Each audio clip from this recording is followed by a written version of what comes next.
Step number 1 is to dry all of your drummies and dry them very, very well. Use paper towels to dab them and get them as dry as possible. And then we'll toss them in a bucket.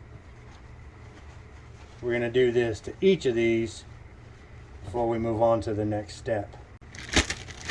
Step number 2 is to take roughly 2 ounces of olive oil, put it in a gallon Ziploc bag, and then we go ahead and throw all of our chicken in. We're going to mix it up real nice to make sure that olive oil is coating all of the chicken.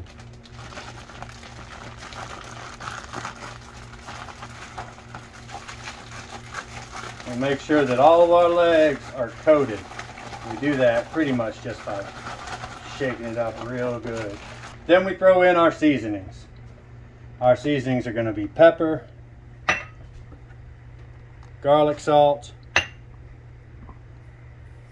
minced garlic, and then this is some poultry seasoning that I'll link in the description below.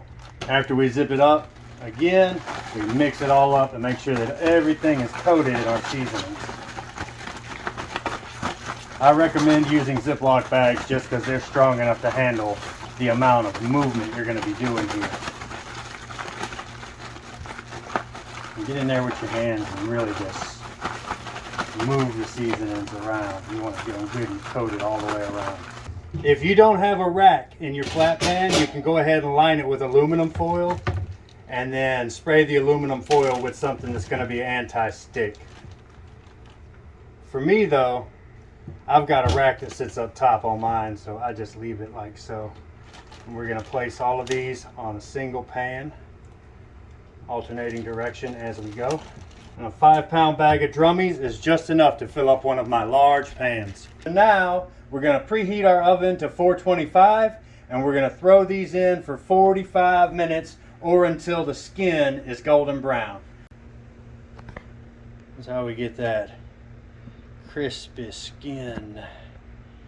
So tasty. As you can see, we did cut this one to make sure that we were good and cooked all the way to the bone. We're sorted. Some of these were extra large, so we actually cooked for 48 minutes.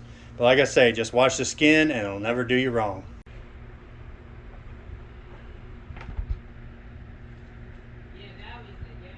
Tell them how it is. Good. It's real good. All right then.